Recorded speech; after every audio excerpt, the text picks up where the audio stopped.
Hello बच्चों, कैसे हो आप सब। आज जो हम टॉपिक करने वाले हैं वो कुछ ऐसा टॉपिक है जो शायद ही आपने कभी पहले रिलेट करके देखा होगा। हम बहुत सारी चीज़ें ऐसी यूज़ करते हैं अपने डेली रूटीन में, जो आप यूज़ भी करते हो, डेली देखते भी हो, बट कभी आपने कॉमर्स की टर्म्स में उनको रिलेट करके शायद ही सोचा होगा कि ये किस तरह की इंडस्ट्रीज़ हैं या उन इंडस्ट्रीज़ के क्या नाम हैं जो ये इस टाइप से प्रोडक्ट्स बनाती हैं। ठीक है, गेहूं से सूजी, दलिया, मैदा ये बनता है। तो ये कौन सी इंडस्ट्री बनाती है, इंडस्ट्री का नाम क्या होता है, रुई से कैसे फाइनल प्रोडक्ट बनता है। ठीक है, इस इंडस्ट्री को किस नाम से जाना जाता है। तो जो आज का टॉपिक है वो है हमारा सेकेंडरी इंडस्ट्री। सेकेंडरी इंडस्ट्रीज क्या होती हैं पहले से समझ लेते हैं। सेकेंडरी इंडस्ट्रीज वो होती हैं जो प्राइमरी इंडस्ट्रीज के जो प्रोडक्ट्स होते हैं, जो प्राइमरी इंडस्ट्रीज़ के प्रोडक्ट्स होते हैं, जो रॉ मटेरियल वहाँ से हमें मिलता है उसको यूज़ करके आगे प्रोडक्ट्स बनाती हैं, वो सेकेंडरी इंडस्ट्रीज़ होती हैं। ठीक है, इसमें आगे दो पार्ट हैं, manufacturing industries and construction industries.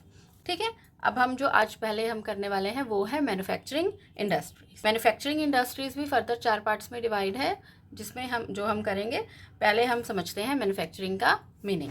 ठीक है, मैन्युफैक्चरिंग इंडस्ट्रीज़ वो इंडस्ट्रीज़ होती हैं जो रॉ मटेरियल या सेमी फिनिश्ड गुड्स, जो भी प्राइमरी इंडस्ट्रीज से मिलने वाले रॉ मटेरियल्स हैं, या फिर मैन्युफैक्चरिंग इंडस्ट्रीज में ही जो इंडस्ट्रीज सेमी फिनिश्ड गुड्स बना रही हैं या दूसरी कंपनीज के फिनिश्ड प्रोडक्ट्स हैं, मान लो वो कोई छोटी छोटी चीज़ें बना रही हैं या कुछ इस तरह के पार्ट्स बना रही हैं, जो जिनको यूज़ करके ये इंडस्ट्रीज़ फर्दर एक नया प्रोडक्ट बनाती हैं, वो इंडस्ट्रीज़ भी इसके अंदर आती हैं। ठीक है, ये फॉर्म यूटिलिटी क्रिएट करती हैं। फॉर्म यूटिलिटी क्रिएट करने का मतलब होता है किसी भी रॉ मटेरियल की फॉर्म को चेंज करके उससे एक नया प्रोडक्ट बनाना। ठीक है, इसके रिगार्डिंग मैंने वीडियो शेयर की हुई है शॉर्ट्स में, तो उसमें से आप बहुत अच्छे से समझ सकते हैं कि फॉर्म यूटिलिटी क्रिएट करना क्या होता है। ठीक है, एग्जाम्पल्स के लिए हम समझ लेते हैं कि लकड़ी फॉरेस्ट से लेते हैं, टिम्बर काटते हैं, उससे फर्नीचर बनाना, आयरन से स्टील बनाना, कॉटन से क्लॉथ बनाना। ठीक है, तो ये सारे इस तरह के एग्जाम्पल्स हैं जो मैन्युफैक्चरिंग इंडस्ट्रीज करती हैं। ठीक है, मैन्युफैक्चरिंग इंडस्ट्रीज दोनों तरह के प्रोडक्ट्स बनाती हैं, कंज्यूमर और इंडस्ट्रियल बोथ। ये भी हमने पहले बहुत अच्छे से डिस्कस किया हुआ है, आप पिछले वीडियोस में जाके देख सकते हैं। अब जो इसके अंदर सबसे पहली इंडस्ट्री है वो है एनालिटिकल इंडस्ट्री।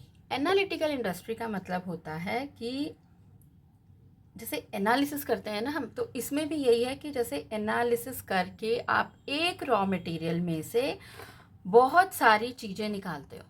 ठीक है, एक बेसिक रॉ मटेरियल आपके पास होता है जिसको तोड़ के या अलग अलग फिनिश्ड प्रोडक्ट्स को निकालना। ठीक है, जैसे कि ये गेहूं में से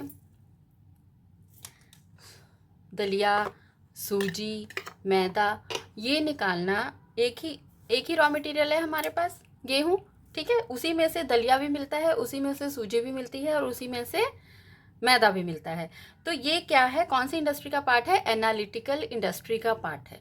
ठीक है, ऐसे ही हमारे पास ये जो क्रूड ऑयल हमें ज़मीन के नीचे से मिलता है, कच्चा तेल हमें ज़मीन के नीचे से मिलता है, उसमें से अलग प्रोडक्ट्स हमें मिलते हैं, जैसे कि पेट्रोलियम गैस हो गई, केरोसिन, डीजल। ठीक है, तो नेक्स्ट जो है वो है सिंथेटिक इंडस्ट्री। सिंथेटिक इंडस्ट्री का मतलब क्या होता है कि सिंथेटिक इंडस्ट्री में हम दो से ज़्यादा चीज़ों को मिक्स करके फिर एक प्रोडक्ट बनाते हैं। ठीक है, दो से ज़्यादा केमिकल्स या मिनरल्स को यूज़ करके जब हम कोई नया प्रोडक्ट बनाते हैं, उसको वो कौन सी इंडस्ट्री के अंदर आता है, वो आता है सिंथेटिक इंडस्ट्री के अंदर। ठीक है, उसमें एग्जाम्पल क्या है, जैसे हमारे ये सोप है, ठीक है, टूथपेस्ट हैं, या फिर सीमेंट हैं। ठीक है, तो उसमें क्या होता है कि हम अलग अलग केमिकल्स को इस्तेमाल करके एक प्रोडक्ट बनाते हैं, वो क्या है, हमारा सिंथेटिक इंडस्ट्री।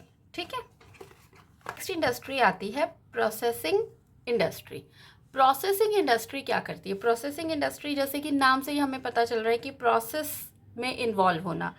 कॉटन से थ्रेड से प्लेन वाइट फैब्रिक, उस फैब्रिक को कलर्स में डाई करना और फिर एक फाइनल प्रोडक्ट, एक कपड़ा बनाना, ये करते हैं। इतने सारे स्टेप्स को हम फॉलो करते हैं, तो वो क्या होता है, एक प्रोसेस। ठीक है, करना। ठीक है, तो ये प्रोसेस से क्या हो गया, प्रोसेसिंग इंडस्ट्री। ठीक है।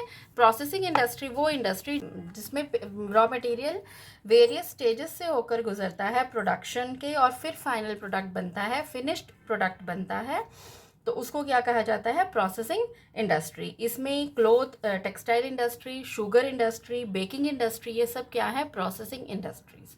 ठीक है। अब जो हमारा इसमें लास्ट इंडस्ट्री आती है असेंबली इंडस्ट्री। अब आपको नाम से ही ये तो जो दोनों इंडस्ट्रीज़ हैं प्रोसेसिंग और असेंबली, इनको आप बिल्कुल नाम से समझ सकते हैं कि असेंबली का मतलब आपको पता है असेंबल करना। ठीक है। असेंबल करना, जब हम अलग अलग प्रोडक्ट्स को, अलग अलग फिनिश्ड प्रोडक्ट्स को, अलग अलग पार्ट्स को असेंबल करके एक नया प्रोडक्ट बनाते हैं, वो क्या है? हमारी असेंबली इंडस्ट्री। ठीक है। अब आप ये पेन यूज़ करते हो, पेन्स यूज़ करते हो ना, तो पेन्स भी एक असेंबली इंडस्ट्री का पार्ट है। अब इसमें क्या है, जैसे ये जो रबड़ है ग्रिप के लिए लगती है इसके अंदर, ठीक है, ये रिफ़िल हो गई, रिफ़िल की इवन ये निब जो है, ठीक है, ये है, ठीक है, ये बॉडी है उसकी, ठीक है। ये जो पार्ट्स हैं, डिफरेंट डिफरेंट पार्ट्स ये बनते हैं, ये भी सेपरेट हो जाता है इसका। ये जो है अलग अलग पार्ट्स मैन्युफैक्चर किए जाते हैं और फिर इनको असेंबल किया जाता है ताकि एक नया प्रोडक्ट बनाया जा सके। ठीक है। अलग अलग पार्ट्स में चीज़ें बनती हैं और पेन बन जाता है। तो हम हमेशा यूज़ करते हैं, बट हमने कभी इस बारे में सोचा ही नहीं होगा शायद। ठीक है। तो इसी तरह से कार, स्कूटर, साइकिल्स और भी बहुत सारे प्रोडक्ट हैं जो असेंबली इंडस्ट्री के अंदर आते हैं। ठीक है। तो हमने मैन्युफैक्चरिंग इंडस्ट्रीज़ के अंदर क्या क्या चीज़ें पढ़ी हैं, हमने आज पढ़ा है 4 टाइप्स उसके मैन्युफैक्चरिंग इंडस्ट्रीज़ के। मैन्युफैक्चरिंग इंडस्ट्रीज़ जो कि रॉ मटेरियल्स या सेमी फिनिश्ड प्रोडक्ट्स को या दूसरी कंपनी के फिनिश्ड प्रोडक्ट्स को यूज़ करती हैं नए प्रोडक्ट्स बनाने के लिए, वो सब क्या है? मैन्युफैक्चरिंग इंडस्ट्रीज़ हैं। ठीक है। अब इसके अंदर 4 पार्ट्स हैं: एनालिटिकल, सिंथेटिक, प्रोसेसिंग और असेंबली। ठीक है। एनालिटिकल नाम से ही समझ आता है, जिसमें एक ही रॉ मटेरियल से बहुत सारे अलग अलग फिनिश प्रोडक्ट्स बनाते हैं, वो क्या है? Analytical industry. पर जब बहुत सारे केमिकल्स या फिर हम मिनरल्स को जोड़कर जब एक प्रोडक्ट बनाते हैं, वो है सिंथेटिक इंडस्ट्री। ठीक है। और अलग अलग प्रोसेस, अलग अलग स्टेप्स से जब होकर एक कोई रॉ मटेरियल जाता है और फिर उससे कोई फाइनल प्रोडक्ट बनाया जाता है, वो क्या है? Processing industry.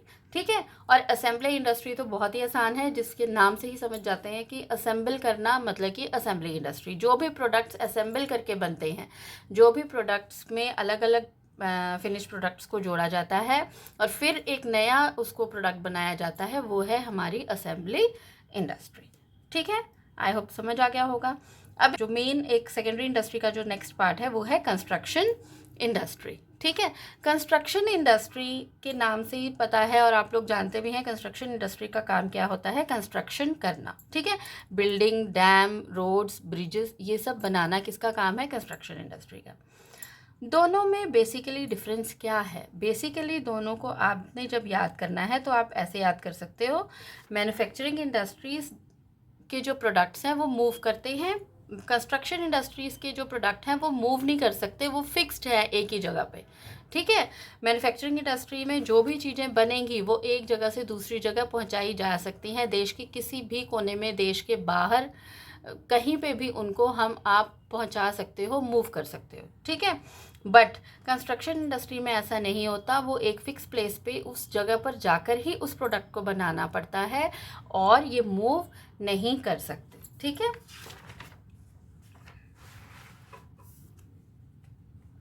तो इनके प्रोडक्ट्स को ट्रांसफ़र या शिफ्ट नहीं किया जा सकता है, ये फिक्स साइट पर ही रहते हैं। ठीक है।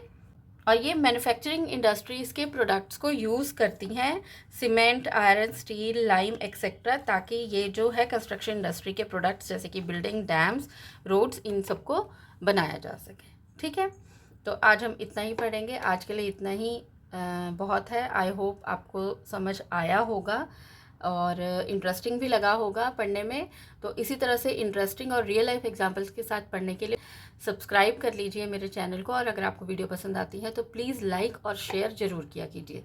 ताकि जो भी मैं मेहनत कर रही हूँ वो कॉमर्स के बच्चों तक ज़रूर पहुँचे। Thank you for watching.